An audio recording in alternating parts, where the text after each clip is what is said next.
with Terry Braswell and Angela Pierce, and I'm going to let Terry tell us about your new location here in Monroe and your office. Well, we're very excited to be back in Monroe. We have an office in Loganville, Remax Preferred, across the street from Nancy Price on Highway 81. This is our second office here in Monroe. We're located at 426 West Highland Avenue. And this is my business partner, Angela Pierce. She's also our manager at Monroe and Loganville. I'm the broker. So if you have any real estate needs, please come out and visit with us. We would love to help you. It's a great time to buy and a great time to sell. Great. And we just got finished with her ribbon cutting. You can see the beautiful red ribbon, and you can, if you happen to be passing by, you might see this on her door, so stop by and say hello. Absolutely thrilled because we got to come back to the same building after Nathan did this excellent job remodeling it and making it beautiful.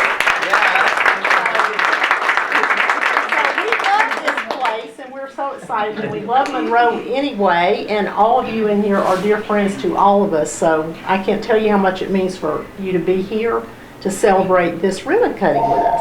I would like to take another moment and introduce you to our Remax Preferred agents, just in case you don't know them. So I will start, I guess I'll do it real quick. This is Mo Watkins, Ann Halstead, Renee Briscoe Taylor, G.T. Taylor, who is now licensed also, he's with us. Susan Sykes, and she works with Nathan and on her own some. Tina Hardy, Tina Kelly, Anna Mills, Lori Pelletier, and I've already introduced you to Angela. Oh, Sandra Preston in the back. Did I miss anybody else at Remax? And then we've got some other agents that had appointments and couldn't make it. So and do it backwards. Oh, that'd be tough. That'd be hard to do. But anyway, so we're sorry they couldn't be here, but we appreciate those of you that could come.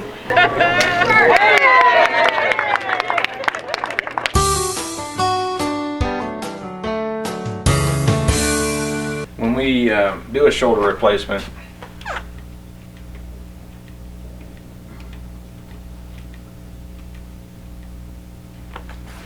I have to take this muscle off the bone. So that's called your subscapularis. And I take that muscle off the bone. At the end of the procedure, I repair that muscle back down to the bone with stitches. And that's got to heal, so we give that time to heal. And it takes on the order of about 6 weeks to do that. How can you put stitches in a bone? I drill holes through the bone. Very careful. Yes, ma'am. You just had that. With it being immobile for that length of time, what would keep it from not being a frozen shoulder? Well, our trusty physical therapist in the audience there. Your body is going through the healing process, and you may develop some stiffness during that 6 weeks. But I would rather have stiffness there to start with than an unstable joint. So once we've got the subscapularis healed down, then we can start the range of motion process.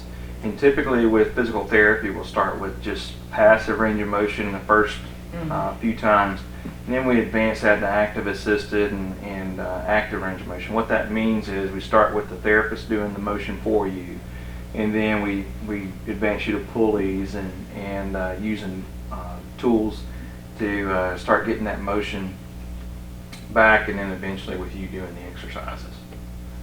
And so once we get that motion back, then we can progress on to strengthening as well.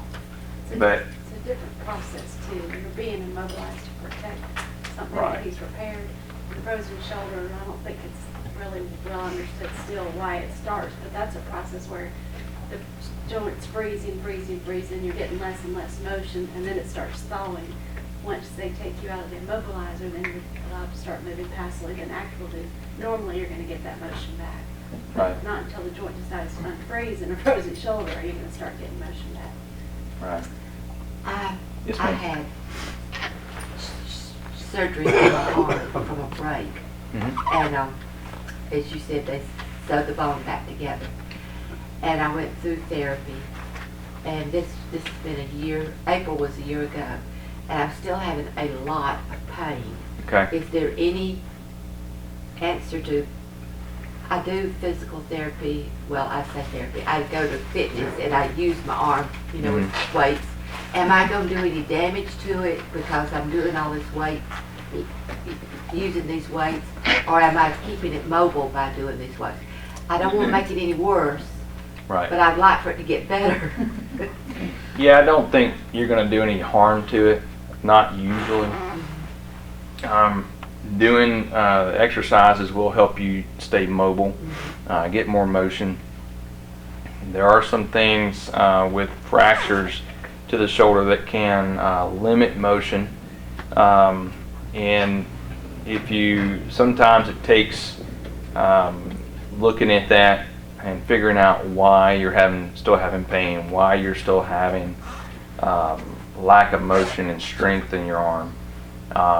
Doing some x-rays, possibly some other imaging studies to figure that out, and certainly an exam, and then figuring out what we could do about it.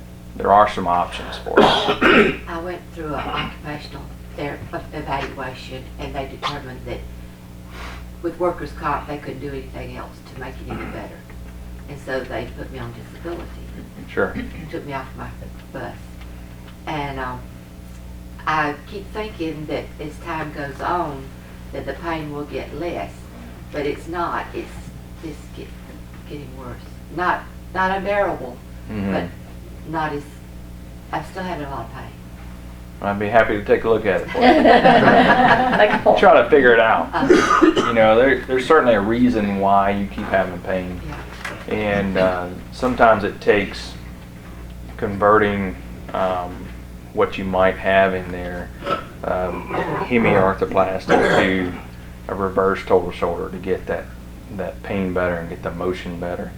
But it just takes taking a look at it and seeing what's causing your pain and trying to see if we can solve that for you. There is help though. There is help. I have a question about that. So if you have enough force to cause the bone to break, and let's say you're doing an ORIF, are you typically visualizing the rotator cuff and doing anything about that if it appears to be disrupted? Because that's what I tell myself. When I have a patient like that, I say, well, they fixed the bone, but there's a good chance that there was some soft tissue damage, and that's what's causing your pain now.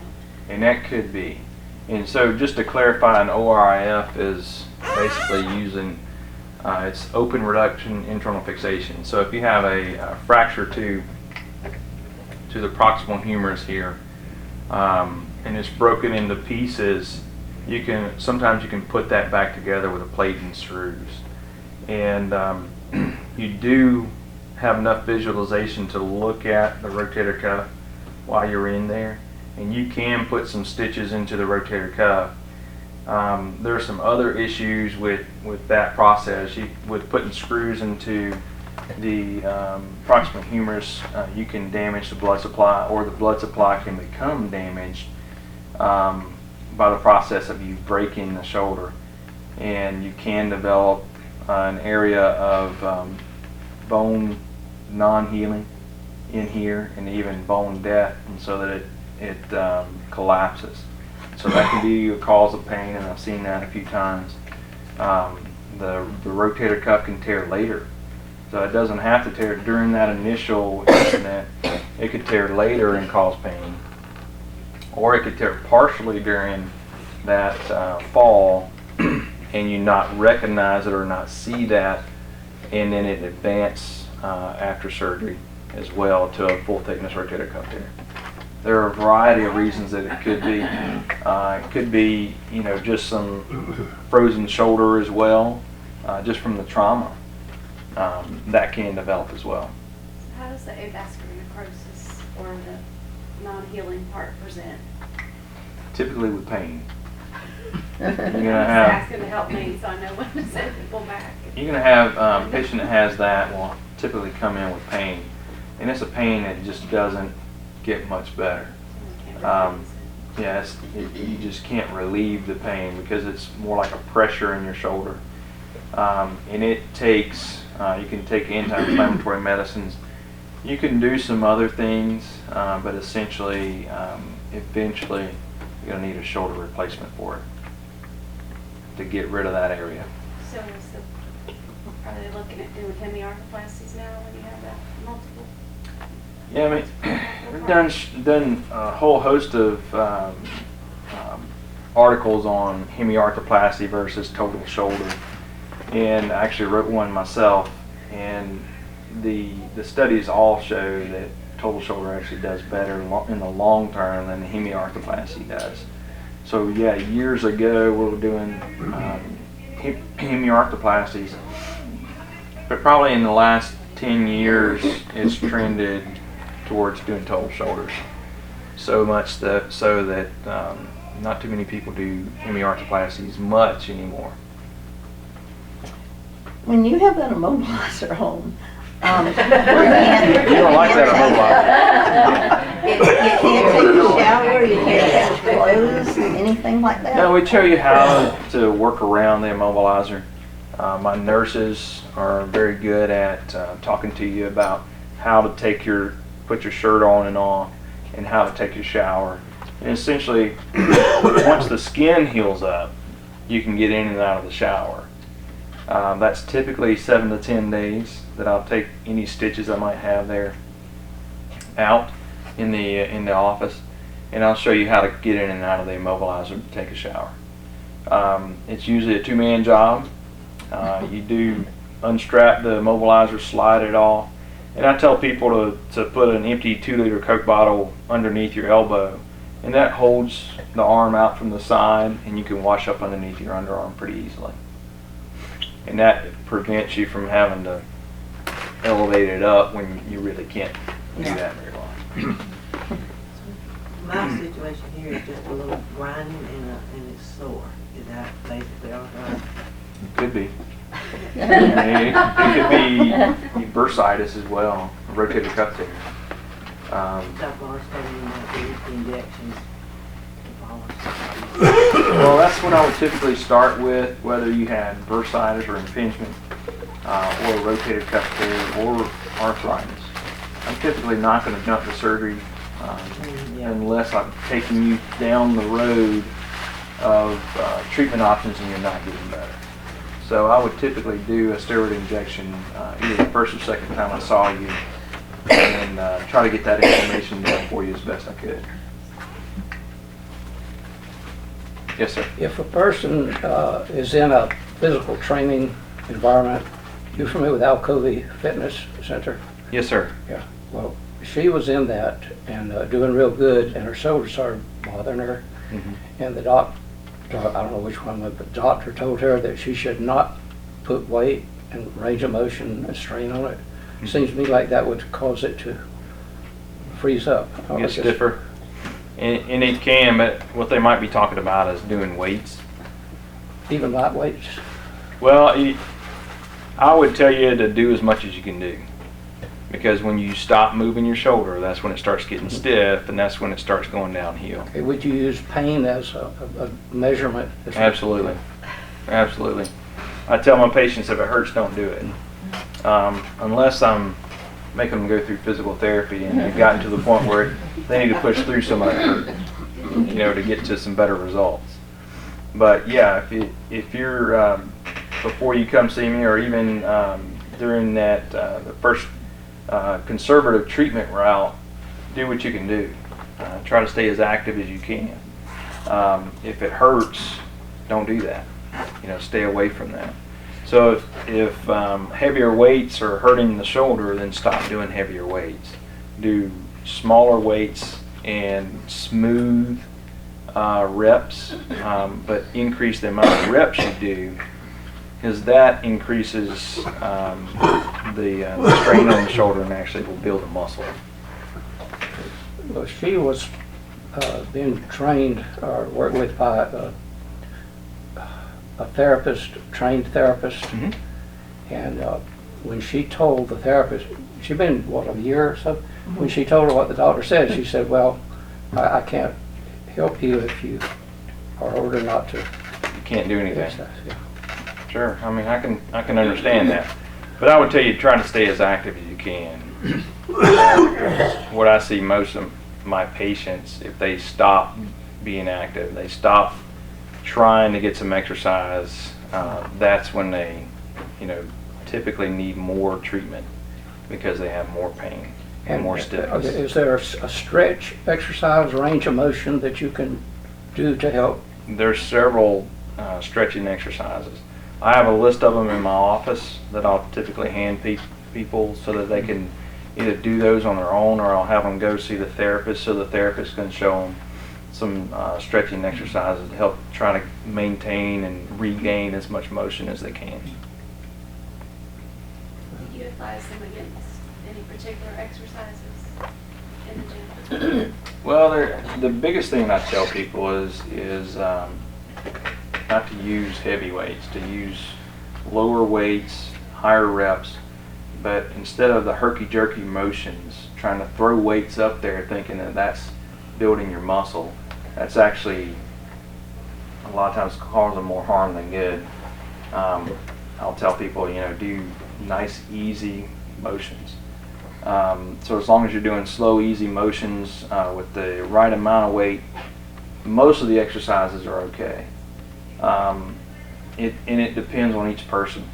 There are certain exercises, bringing the weights behind your neck, especially dumbbells, that you have to balance. So certainly choose your weight carefully so that you're not overdoing it. You can certainly damage your shoulder pretty easily trying to do weights too high for yourself, too heavy. So I don't really understand rotator cuff stuff. So if you get little tears and all, will they heal themselves, or are they just there for No. them? Rotator cuff won't heal. So the best option we have for a rotator cuff tear is surgery. Is putting it back. So how about if you have little tears? I mean, how bad does it have to be? She's So- talking about painful the surgery is. So with rotator cuff tears, if you have a partial rotator cuff tear, so it's not a full thickness tear, those typically don't need surgery unless they are about to become a full thickness tear.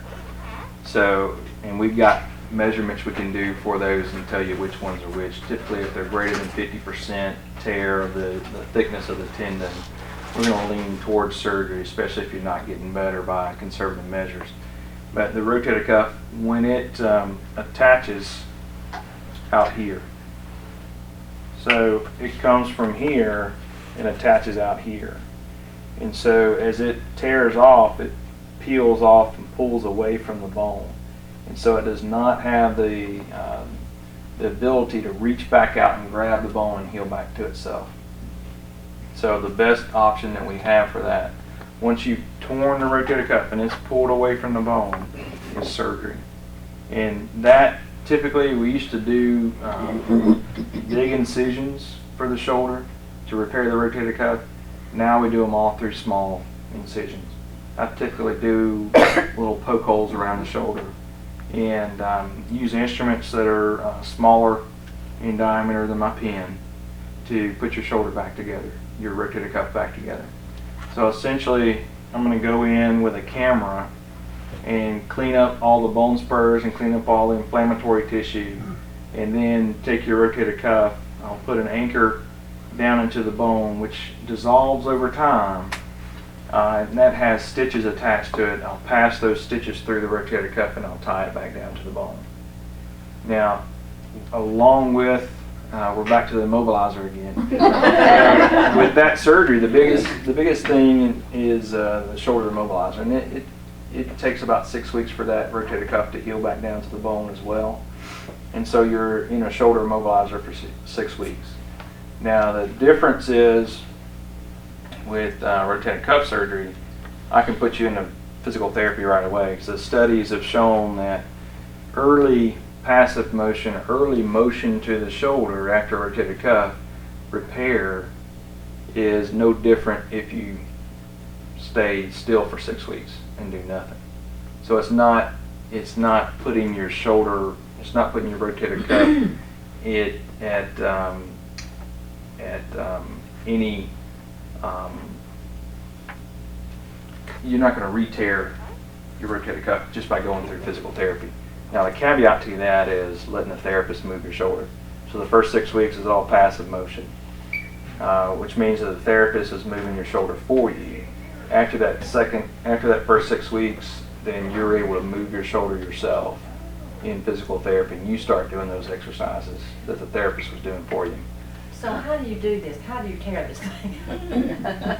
The majority of rotator cuff tears happen just from wear and tear over the years, just reaching up over and over and over.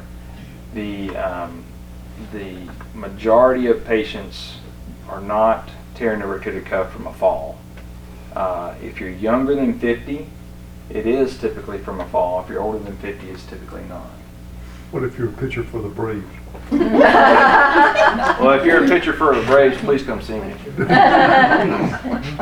How do you see a tear? You can't see it on a regular x-ray, right? Correct. But I would take an X-ray just to look at your shoulder to make sure you don't have the arthritis that I showed before. If not, then I would examine you. If you have weakness, typically in this position, if I can push your arm down against you trying to resist me, you've got a rotator cuff tear until proven otherwise. And an MRI would show that. An MRI is similar to taking X-rays, but it'll show you all the soft tissues. So it'll show you this picture on the right instead of this picture on the left. But if you have a tear, the pain should not be there for a while and then go away for a while, should it? It can do different things like that, especially if you're taking some anti-inflammatory medicines. And the anti-inflammatory medicines will decrease your inflammation, and it may go away for a while, it may get better for a while, and then just one day you notice it come back. Same thing with the injections. The injections may make your pain go away for a while, but it may come back because this problem is still there. Is there any chance that, like, if you have a lot of neck involvement, can that cause shoulder pain some way? It can cause shoulder pain as referred pain, but your neck, having a problem in your neck is not typically going to cause pain specifically coming from your shoulder. So it's two different things. I'll see a lot of patients that come in and say, my shoulder hurts me. And I have shoulder pain. And when you start asking some questions, start figuring out, well, this sounds like it's coming from the neck. So pain that travels down the arm, or numbness and tingling that travels down the arm, is not from your shoulder. It's from your neck, from a pinched nerve in your neck. The pain that stays here at the shoulder and is worse with certain movements, that's typically shoulder pain. Now, one can cause the other in that when you have shoulder pain, you can have pain come up into your neck because of your muscles, because they're connected from your neck to your shoulder, and vice versa. So tight sometimes, you know? You get spasms, right? And that can cause a lot of people to think that their shoulder is the shoulder that's bothering them when it's really the neck, and vice versa. And you can have a problem in both areas too. Right. How does cortisone injections help? Cortisone essentially is just a high-powered anti-inflammatory medicine. So it's going to decrease the inflammation in that area that you put it in. So if you inject it above the rotator cuff, it's going to decrease the inflammation to the bursa and the soft tissue that's above your rotator cuff. So if you inject it into the joint, it's going to decrease the inflammation to all the tissues that are in the joint. Okay. How long does it last after you inject it? Sometimes by the time you get home, It's different If for you reduce everybody. the inflammation, seems like a day or two later it could come back. It could. It's different for everybody. Now, typically it starts working in about 3 or 4 days, but for some people it lasts 6 weeks. For some people it lasts 6 months. For some people it lasts 6 days. So it's different for everybody, and a lot of times it depends on how far advanced your arthritis is. Now, if you have gotten several injections along the way, and this is, say, your 3rd or 4th or 6th or 7th injection, it may not work as far as someone who's getting their first injection. So it's gonna, as time goes on and your arthritis progresses, those cortisone injections are going to work less and less for you. Would a cortisone injection help my shoulder? Possibly. I would say it most likely would. I would certainly need to take a look at it and see what's going on there to let you know for sure. After your cortisone injection, is there a therapy that can prolong, once it reduces the inflammation, that would prolong the inflammation not coming back? Yeah, so typically with most of the processes, say for bursitis or impingement, my course of treatment is going to be an injection of some steroid medicine and then send you to physical therapy. Because if I can get your inflammation down and the therapist can get your muscles strong around the shoulder and strengthen the girdle muscles that support the shoulder and take the pressure off the rotator cuff, 90%, about 90% of my patients will get better from that. I only operate on about 10% of patients that initially present to me with shoulder bursitis or impingement. So if that therapy is supposed to be done at home after you are trained and it isn't done, then it's probably going to come back quicker. It will. Yeah. It will. If you have two different doctors that He's give telling you... on you. She's telling me too. If you have two different doctors that give you a shot, I guess both of them's cortisone, I don't know. One gives it to you right here, and one gives it to you back here. What is the difference? Typically, if I'm going to inject shoulder from the back, I'm putting it above your rotator cuff, and I'm targeting the space where your bursa lives. So you have bursitis or even possibly a rotator cuff tear. So I'm trying to decrease the inflammation in that area and allow you to be able to go through therapy and regain your motion and strength that way. If I'm putting an injection here in the joint, I'm trying to treat a process that I know, or at least I think is coming from your joint. Arthritis, someone that has a labral tear that may want to prolong surgery or not do surgery right now. Okay. That would decrease the inflammation on the inside of the joint to allow you to be able to go through therapy and hopefully use your shoulder in your activities of daily living so that you're not painful. So, let me see if I understand this. So, arthritis and bursitis are like connected. Not really. They sound alike, but bursitis is a process that essentially is above your rotator cuff, so it's above the joint. So arthritis is in the joint here. So arthritis is wearing that cartilage out that protects your joint so that you're rubbing bone on bone. That's essentially what osteoarthritis is.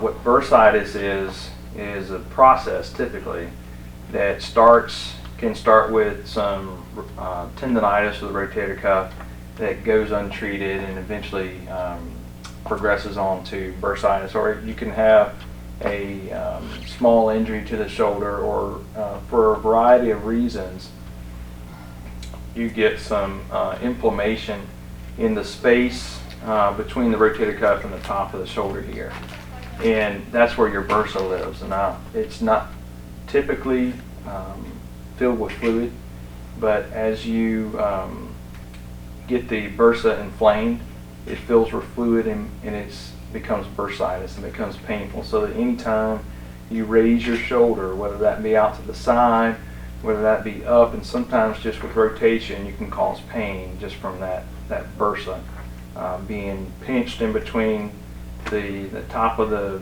humerus and the top of the shoulder here. But that's not Shoulder serious, blade. right?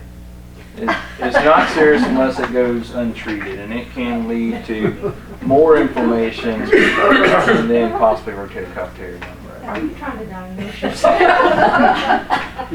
She's trying to get out from coming to see me. Mine started with bursitis and eventually became a torn rotator cuff. Yeah. A chromium process problems, but anyway. And then you also have tendonitis.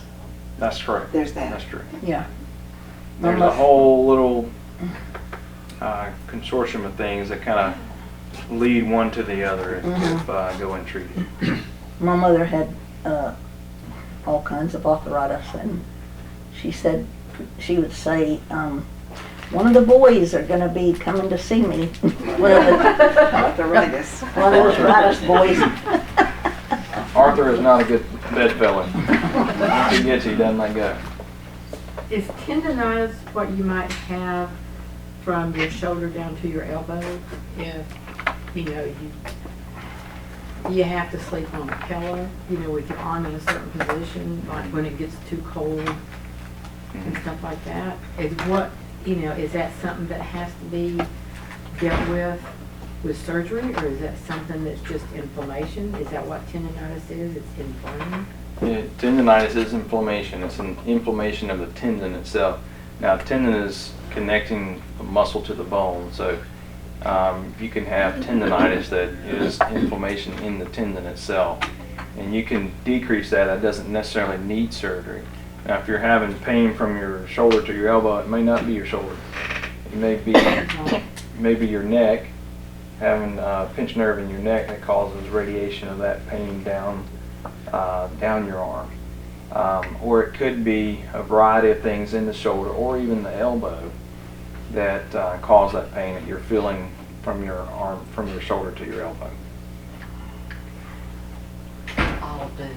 I've got everything.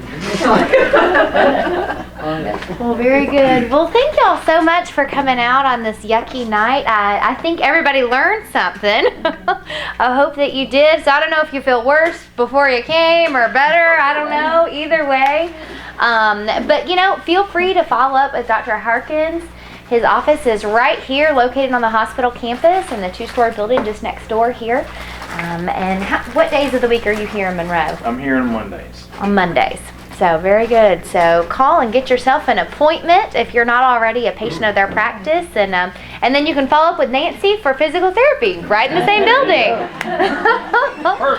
So we wish you all health and wellness, especially during this upcoming holiday season. If we can ever do anything to help you here at Clearview, please let us know.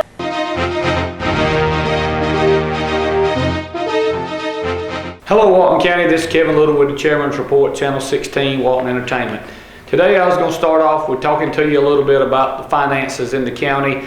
I know that Walton Entertainment has been running My State of the County on Channel 16. I hope you have watched it, and if you have any questions or concerns, please give me a call. But I did want to emphasize that Walton County has just completed its 7th year of $20 million or more in fund balance. That is very, very important for our financial standing and how we're rated in New York, and that's it means we're in very good financial stating, that we have maintained our finances really well. Probably only Oconee County that touches us is in that range that is still real good condition, and it's something that we can be proud of here at Walton County, that we've took care of your finances and made sure that the money was spent wisely and that we didn't spend any more than we needed to. Also, would like to emphasize that we do have a $49 million budget that we're currently operating on. We will be starting here very soon on this new coming budget. $49 million, and got $20 million in fund balance, and we've rolled the millage rate back for the last 3 years. So that's we've done really well operating within our means with what you demand as services for the county and for you, the citizen, and we've been able to do that and kind of keep the taxes low here in the county as well. We're hopefully we'll be able to do that again. Way back during the recession, when it was in 08, 09, right in there, I told you, the citizens then, that if you would crawl with me as we would go, we would keep the millage rate the same, and then when we got out of it, I would give that back to you. And so we just finished the third year of doing that, and like I say, we've maintained 7 years of $20 million or more in fund balance. and we are at an A+ rating with Standard & Poor's in New York. And that's very important when we have to go out and borrow any money or do anything. It gives us a very low interest rate if we have to borrow any money for such as that. But I did want to emphasize that finance and how the finance structure was going in the county. We've got very good constitutional officers, very good department heads. They spend within their budget, and so that's something to very be proud of. And I'll update you on this as things go on. A couple of other things I want to talk to you about is public safety in the county. There's been it's been brought to my attention that there's been several accidents on US 78 near Sims Paving, Sims cow pasture fence out off of 78 toward Athens, and I have pulled the accident history there, and we have sent that to DOT for them to review. They have been about 7 accidents out there in the last 3 or 4 months. Looks like it's due to water and cars hydroplaning. So that's a state highway, and we did pull the history and send it out, and going to get that reviewed to see if there's anything they can do about that. Also, cloudy, rainy, wintertime weather, make sure that you turn your lights on. I just traveled from Athens to Monroe today, and it's cloudy, misty kind of day, and we're all so used to our car turns our lights on, but on a day that's got daylight around and not necessarily the sun shining, the lights don't come on, and if you're in a gray or a white vehicle, it's very hard to see. And so be mindful of that and try to get that took care of. Charlotte Rowell is also underway. I was out there yesterday. The orange barrels, they put those in to where they'll be getting ready to start the construction on putting that 1 lane from, as I've told you before, from just past the guardrail below Walmart. It will go all the way through the intersection and end out near in front of Tractor Supply and out that way. Should be able to move cars, move traffic on along. And the biggest untold secret, I guess, is out that Kroger is going to be coming to Charlotte Rowell up on just off of 78, right there at the 138 intersection. If you turn to the right there, I understand they'll be building a parkway that'll run all the way back over to Highway 11 near the Golden Pantry and the old Maxi Price Chevrolet. They'll start construction sometime this year. And it looks like that it'll be a late 2017, early 2018 opening for Kroger. This is going to be one of their large stores, so it'll have everything from clothes to pharmacy to everything. It'll be a kind of a one-stop shop, which they've got several in the area. I know there's one on the other side of Athens, and they're fixing to build one in Snellville right now also. So Snellville, Grayson area.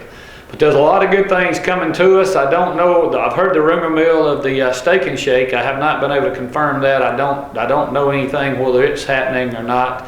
But a lot of things is coming. And as I've said to a lot of people, everybody's concerned about the State Route 10 and State Route 138 intersection out there at Liberty First and Chick-fil-A, that intersection. Everything is continuing to build there, so we're attracting all the cars and everybody right into that area, and the traffic lights can only allow so much through. So it's going to be a lot of congestion as you continue to travel and everybody continues to build out through there. So multi-way, we're looking at some things with DOT, and I understand that city manager for Monroe is going to be leaving late in March. So as soon as they get someone else new in, we will be working with those with DOT to see if we can't improve things out on that intersection, see if we can't make things happen and move you around, move traffic. Also, on another note with traffic, I understand that they will be buying the right-of-way somewhere before June or July, or start buying right-of-way for the Monroe bypass. That's been a long time coming. That'll move the truck traffic out in downtown, and that'll give opportunity for the businesses to improve down here. Talked about it a little bit today. We got a lot of good things going on as we move into February and the spring, and so look forward to a lot of things going on. If you have any questions or concerns, give me a call, 770-267-1316. Thank you.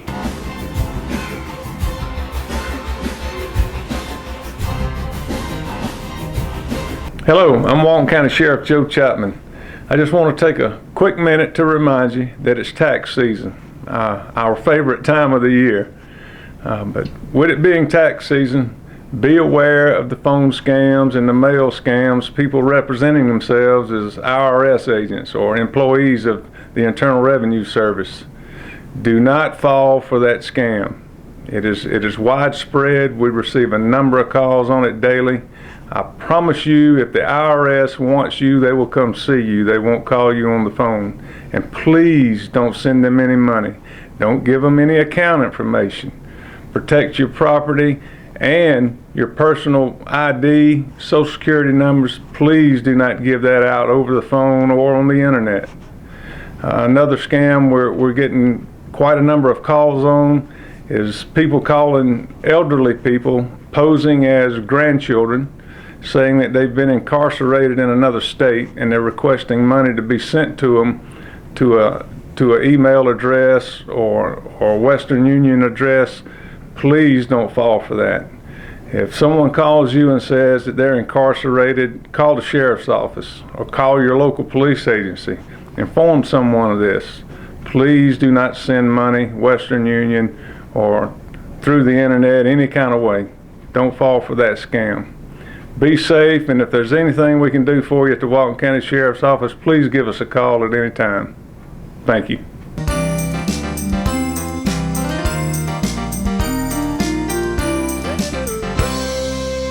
Hello, I'm Kenny Sargent with Keep Walton Beautiful and the Walton County Recycling Center. I want to thank everyone for tuning in today. We're just wrapping up our Bring One for the Chipper event and want to thank everybody that participated in that.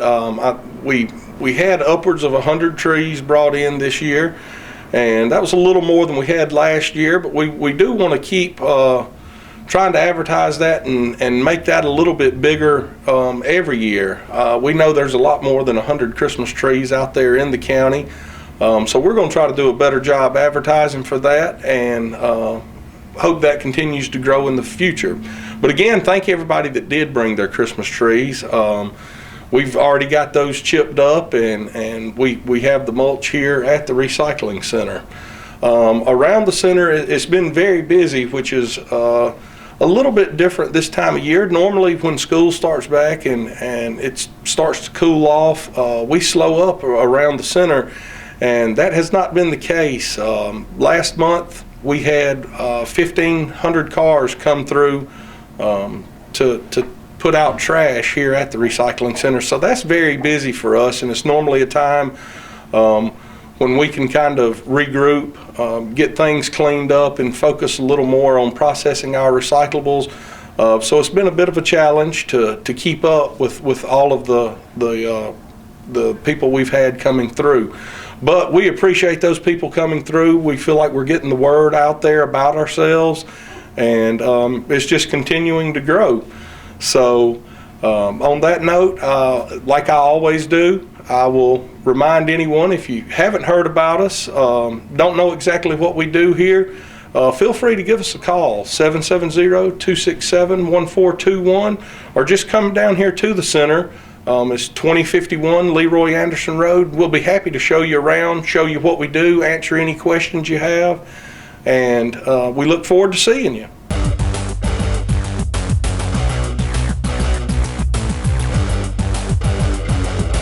Hi, this is Jody Johnson. I'm here with the Recreation Board, and today we're going to go off in a little different way than what we normally do. I normally talk about the sports programs and all the other activities that we have, but today I want to look behind the scenes. I know a lot of our parks, and we have some of the best parks in the area, state of Georgia, if not further. We have some of the cleanest, some of the safest. And we do a lot of that ourselves. And today I've got two of the guys that make that happen. And I've got, we call him Junior, but it's Ralph Lumpkin and Chris Haney. So thank you guys. They happened to walk in, and I said, let's do a show. So Ralph, let's go to you first, and let's what are some of the things you do on a daily basis to help our parks stay clean and safe? On a daily basis, we try to go to all the parks and make sure there's no trash on the grounds, all the trash cans are emptied, and make sure there's no debris on the ground for anybody to get hurt while they're playing, and make sure that everything's safe for all the children. What are the names of some of the parks that you go to? I know that's one of y'all's main goals is y'all go to what we call the passive parks. I know y'all aren't at most of the large parks. Y'all aren't at, for the most part, at Criswell or you know, I know you're at Felker some, or West Walton or South Walton. Y'all are at a lot of the smaller passive parks. Name some of those. We go to Gratis. We go to Good Hope. We go to McGarity, which is in Jersey.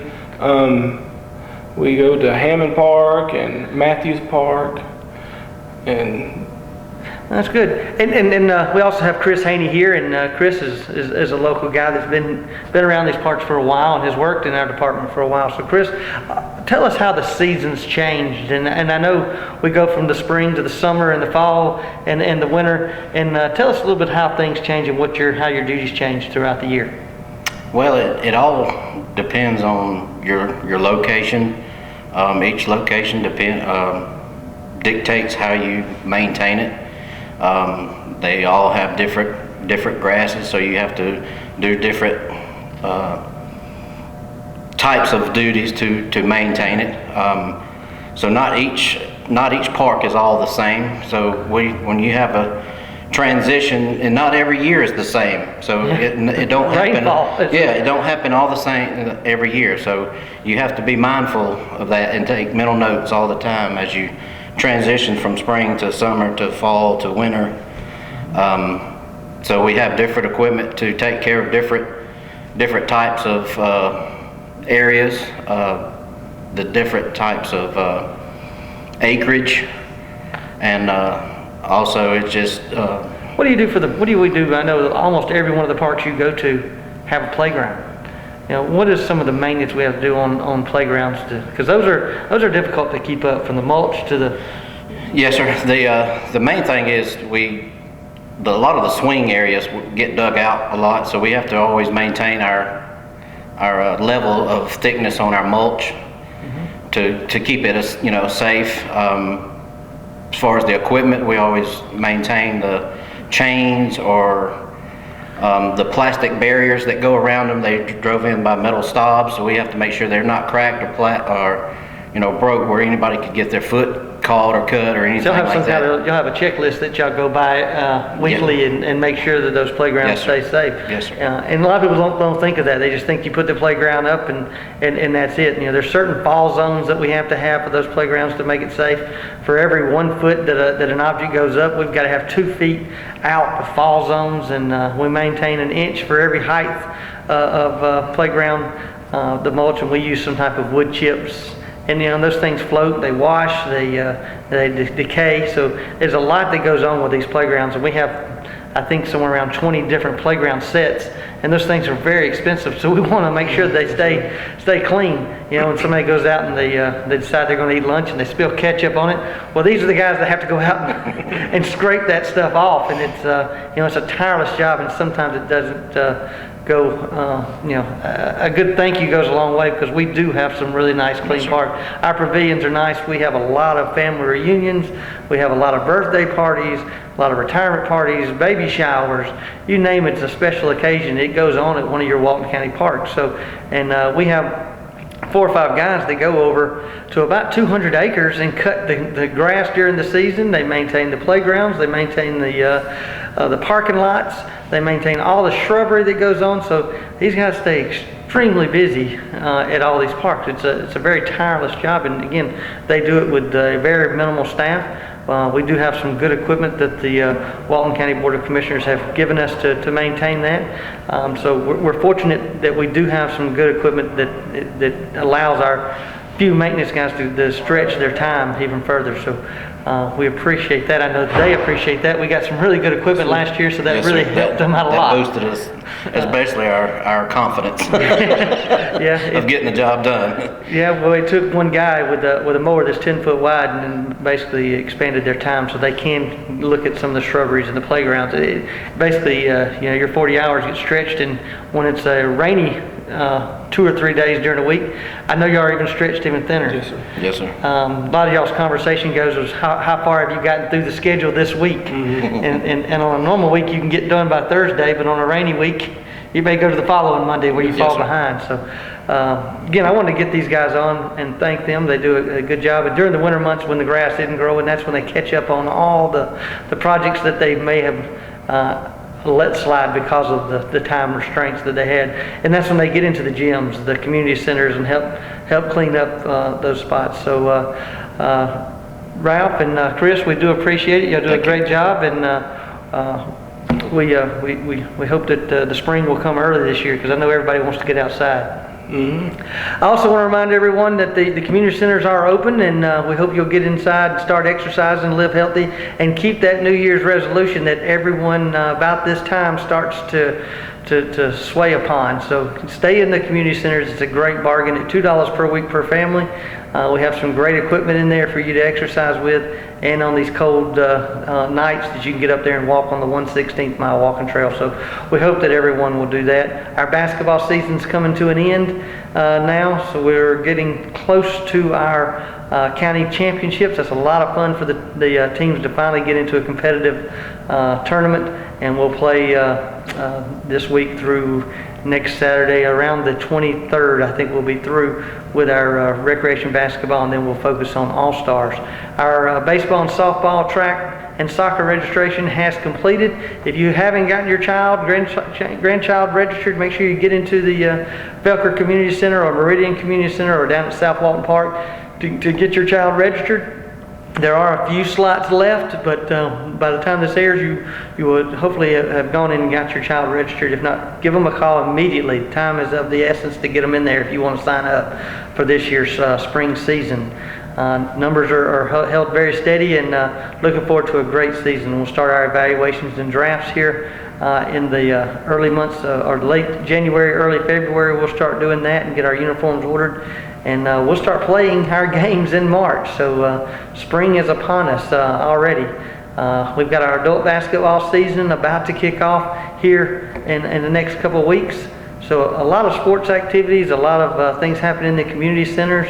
And our guys over here are gearing up for a season to get the parks ready for everybody to have that spring fever, because it's coming up soon. So we appreciate everyone going out. Remember, go to our website at waltoncountyga.gov. It's the best place to get all of our information. It's on there. Our senior fitness class is doing real well with over 100 seniors every day at that activity. So if you've got a senior in mind, or you're a senior, you want to get out and exercise, a great place to go.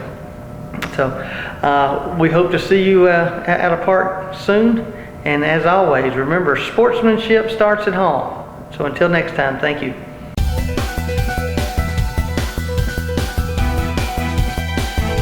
Hey, I'm Isaac with Reboot Computer Company, and we're going to give you the Reboot Tech Tip today. I want to talk a little bit about Wi-Fi networks. You know, you can go to Best Buy or Walmart or whatever and get these crazy Wi-Fi routers that look like spiders if you turn them upside down. They got all these antennas and all kind of craziness. You know, those things look cool, and you know, they do a lot of cool stuff, but a lot of times when people go and buy those things, they think that that's going to give you better range. So like, you put it in your house and you're like, oh yeah, it'll cover my house and the next door neighbors and all this stuff, and it's just not the case. The Wi-Fi signal has a hard time going through walls, and you may get through a wall or two, and then, or you know, a floor, maybe two, maybe. You know, but that's about the extent of your range that you're going to get. So like, we have a customer that went out and bought one, and just didn't cover his whole house, and he was upset. And, so what you can do if you have a big house, or if you have a big business, you know, there's a couple things you can do. You know, obviously the best answer is to run cable everywhere. That's always quickest. You know, it's just quicker than wireless. It works better. It's more secure, all that stuff. So if you can run cable, you know, that's the best idea, especially for businesses and stuff like that. You know, if you can't run cable, and you still need to have Wi-Fi all over the place, you can do what's called Wi-Fi extenders or Wi-Fi repeaters. And basically what you do is you install your router, and then you install this Wi-Fi extender, and it hooks up to basically to the signal coming from the router, and then it rebroadcasts it. And so if you have that little box in another room, it'll rebroadcast in that room, and it may cover another couple rooms, or you know, another floor or something like that, and that'll help you out. But again, the best thing to do is always to run cable. You know, I think most houses though these days don't have places where you can run cable, so Wi-Fi is definitely the answer. But anyway, so don't go out and buy that $300 router. You can get you like a regular one for 60 bucks or whatever, and maybe a repeater for 20 or 30 bucks. and that'll help you out. That's it for today. I'm Isaac Rhodes giving you the Reboot Tech Tip.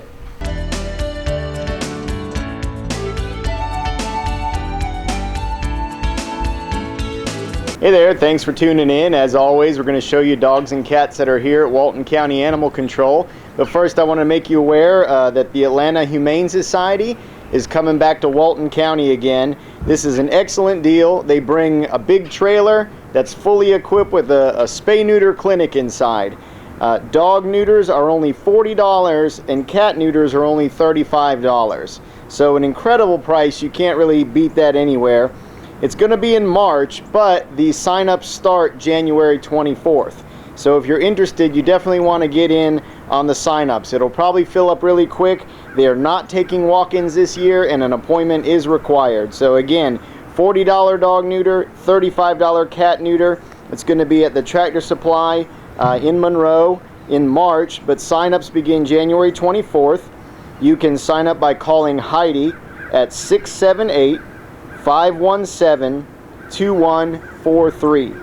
So starting on the 24th, give her a call and get signed up and get your pet fixed. You know, we had a lot of puppies and kittens this last season. We have a slowdown right now for the winter, but we really don't want it to pick up again.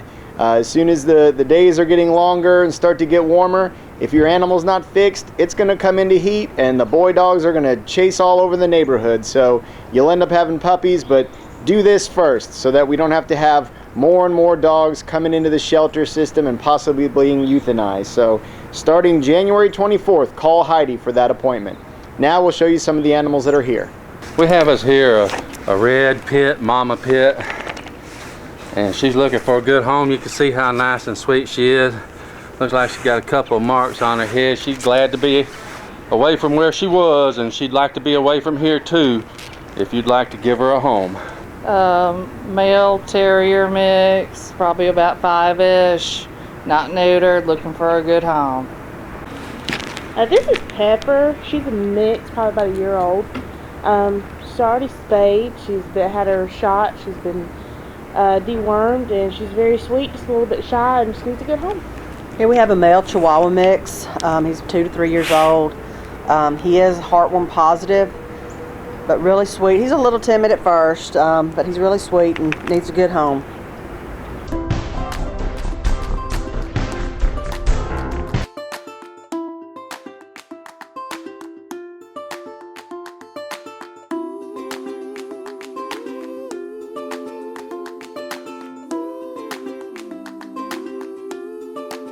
Where do you come alive? A stadium, lecture hall, a music hall, church potluck? This year, you have a new spot, walkgeorgia.org, a free website that provides you with all the resources needed to get your heart rate up and body out in your community. Sign up and receive individual or group fitness tracking, fitness demos by certified trainers, recipes, and a guide to resources in your Georgia County, all in one easy-to-use site. When you move more, you live more. walkgeorgia.org.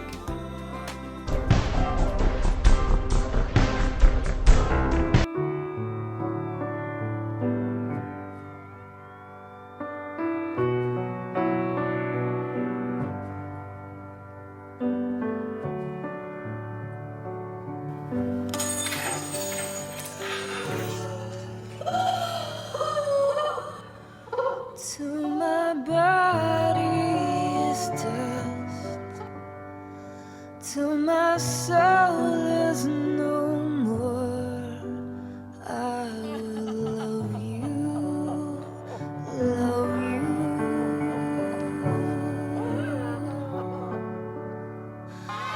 Till the sun starts to cry and the moon turns to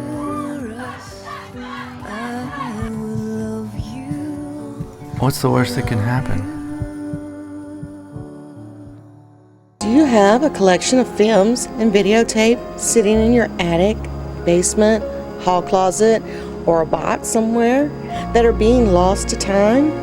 Creative artists can transfer your 8mm, Super 8mm, and 16mm films, as well as converting your VHS, CVHS, 8mm, and mini DV to DVD. Preserve your family's video history for the generations to come. Creative Artists, 1113 West Spring Street, Monroe, 770-267-7368.